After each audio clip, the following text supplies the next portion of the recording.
ഈ വീഡിയോ നിങ്ങൾ കണ്ടു നോക്കൂ. എത്ര സംഭവം. തിരുവങ്ങൂരിൽ തെരുവ് നായ്ക്കൾ സ്കൂൾ വിദ്യാർത്ഥിനിയുടെ പിന്നാലോടുന്ന ദൃശ്യങ്ങൾ പുറത്ത്. സമീപത്തൊരു വീട്ടിലേക്ക് ഓടിക്കയറിയാണ് കുട്ടി കടിയേൽക്കാതെ രക്ഷപ്പെട്ടത്. ദിവസവും എത്ര സംഭവങ്ങളാണ് ഇതുപോലെ റിപ്പോർട്ട് ചെയ്യുന്നത്. എന്താണ് ചെയ്യേണ്ടത്? പൊതുജനം എന്താണ് ചെയ്യേണ്ടത്? പഠിക്കാൻ പോകുന്ന കുട്ടികൾ എന്താണ് ചെയ്യേണ്ടത്? നായ്ക്കളെ കുറ്റം പറയാൻ പറ്റില്ല. നായ്ക്കളെ എങ്ങനെ പറയും? ഭക്ഷണാവശിഷ്ടങ്ങളും വേസ്റ്റുകളും വാരി ഇട്ട് കൊടുത്ത് ഇറച്ചികളൊക്കെ വേസ്റ്റ് കഴിച്ച് അത് രുചി പഠിച്ചു പോയി. അത് മനുഷ്യരിലാണ് പ്രയോഗിക്കുന്നത്, പ്രത്യേകിച്ച് പഠിക്കാൻ പോകുന്ന കുട്ടികളെ.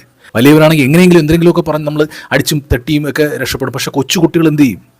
ഇതിന് ഒരുപാട് പരിഹാര മാർഗ്ഗങ്ങൾ തീർച്ചയായിട്ടും സർക്കാർ കൊണ്ടുവന്നല്ലോ. അതൊന്നും ഫോളോ അപ്പ് ചെയ്ത് മുന്നോട്ട് കൊണ്ടുപോയില്ല. എന്തെങ്കിലും ഒരു കാര്യം നടക്കുമ്പോൾ കുറേ കാര്യങ്ങൾ പ്രഹസനങ്ങൾ കാണിച്ചു കൂട്ടുന്നതല്ലാതെ ഇത് അല്ല, പൊതുസമൂഹത്തിൻ്റെ പൊതുജനത്തിൻ്റെ ഉള്ളിൽ നിന്നുള്ള ഒരു അപേക്ഷയാണ്. ദയവ് ചെയ്ത് ഇതിനൊരു പരിഹാരം കാണണം. നായ്ക്കളെ കൊന്നുകൂട്ടണമെന്നോ ഒന്നും നമ്മൾ പറയുന്നില്ല. അതിനെന്താണ് പ്രതിവിധി? നായ്ക്കളും ഈ പ്രകൃതിയിൽ വേണം.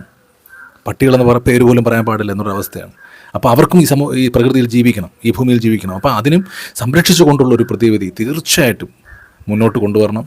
ഹൈക്കോടതിയോ സുപ്രീം കോടതിയോ ഒക്കെ ഇടപെട്ട് ഒരു നിയമം കൊണ്ടുവരണം. ദിവസവും എത്ര സംഭവങ്ങളാണ്. അതുകൊണ്ടാണ് ഈ ഒരു അപേക്ഷ പറയുന്നത്.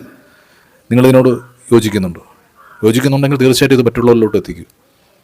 ഇത് പൊതുജനത്തിൻ്റെ പൊതുസമൂഹത്തിൻ്റെ ഒരു വികാരമാണ് ഞാൻ ഈ വീഡിയോയിലൂടെ പറയാൻ ഉദ്ദേശിച്ചത്. ഓക്കെ.